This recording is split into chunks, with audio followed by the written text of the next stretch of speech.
Assalamualaikum warahmatullahi wabarakatuh.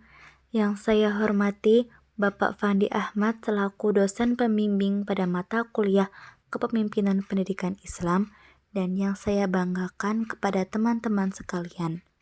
Puji syukur marilah kita panjatkan kepada Allah Subhanahu wa Ta'ala, dan sholawat serta salam semoga tetap tercurahkan kepada Nabi besar Muhammad Sallallahu Alaihi Wasallam.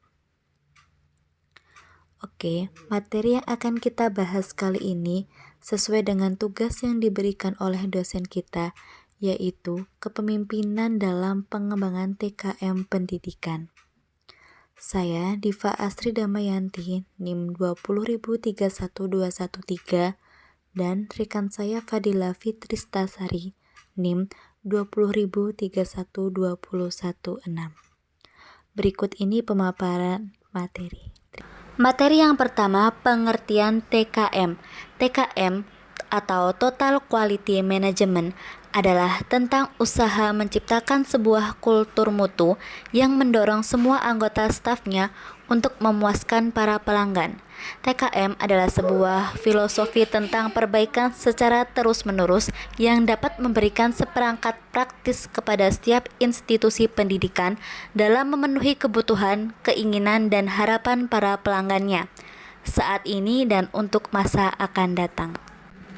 Di bidang pendidikan, TKM didefinisikan sebagai sekumpulan prinsip atau teknik yang menekankan bahwa peningkatan mutu harus bertumpu pada lembaga pendidikan untuk secara terus-menerus dan berkesinambungan meningkatkan kapasitas dan kemampuan organisasinya guna memenuhi tuntutan dan kebutuhan peserta didik dan masyarakat.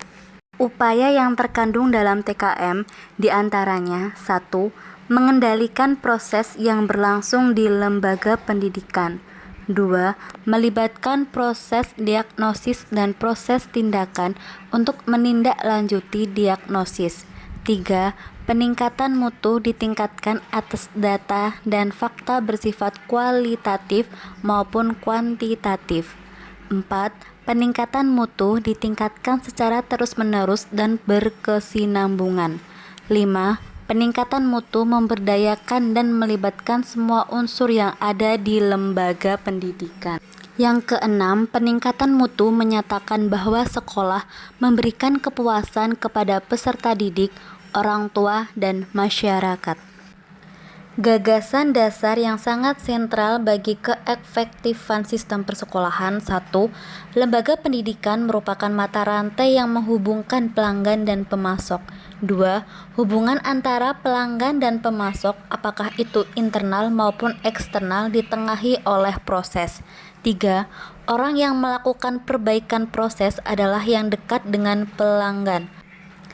4. Dianggap radikal bagi kebanyakan manajer yang diangkat sekolah, yaitu mereka ditunjuk untuk memimpin organisasi. Selanjutnya saya akan menjelaskan tentang prinsip-prinsip Quality Management atau TQM. Yang pertama ada kepuasan pelanggan. Maksudnya di sini adalah pelanggan itu sendiri meliputi pelanggan internal dan eksternal. Kebutuhan pelanggan diusahakan untuk dipuaskan dalam segala aspek, diantaranya ada harga, keamanan, dan ketepatan waktu.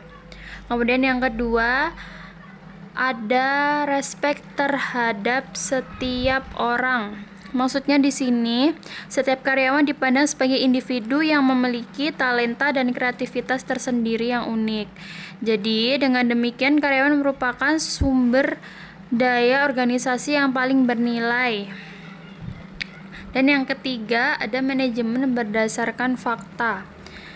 Maksudnya di sini adalah suatu keputusan selalu didasarkan pada data, bukan sekedar pada perasaan atau feelings. Ada dua konsep pokok berkaitan dengan hal ini. Yang pertama, prioritisasi, yakni suatu konsep bahwa perbaikan tidak dapat dilakukan pada semua aspek pada saat yang berkesamaan. Kemudian yang kedua ada variasi atau variabilitas kinerja manusia.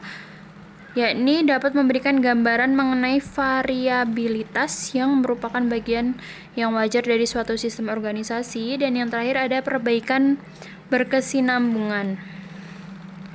Jadi di setiap perusahaan itu perlu melakukan proses secara sistematis dalam melakukan perbaikan berkesinambungan. Seperti kualitas menjadi bagian dari setiap anggota manajemen atas, kemudian sasaran kualitas dimasukkan dalam rencana bisnis, dan pelatih dilaksanakan pada semua tingkat, dan lain sebagainya. Kepemimpinan pendidikan dalam TQM harus mencerminkan yang pertama fokus pada pelanggan, yang kedua fokus pada pencegahan masalah, yang ketiga investasi sumber daya, yang keempat memiliki strategi mutu, yang kelima menyikapi komplain sebagai peluang untuk belajar. Faktor merosotnya kualitas dan kuantitas dunia pendidikan, yakni kurang komitmennya terhadap peningkatan mutu, maka dibutuhkan kepemimpinan yang memiliki komitmen sehingga mutu pendidikan secara umum dan khusus dapat tercapai. Maka dari itu, Total Quality Management atau TQM hadir bertujuan untuk meningkatkan mutu pendidikan, khususnya kepemimpinan. Dan yang terakhir ada teori Kaizen.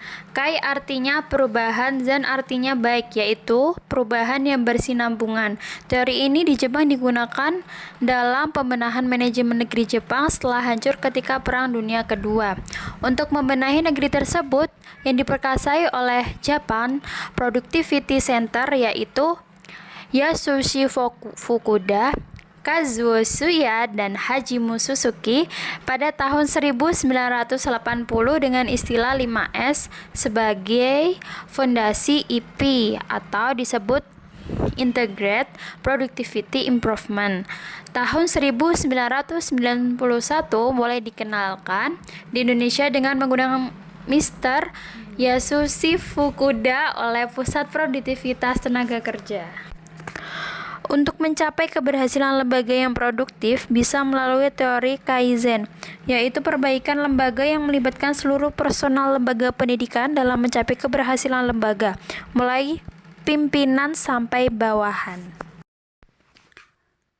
Baik teman-teman, berikut tadi pemaparan materi dari kelompok kami. Jika ingin bertanya, silahkan di kolom komentar. Syukron. Wassalamualaikum warahmatullahi wabarakatuh.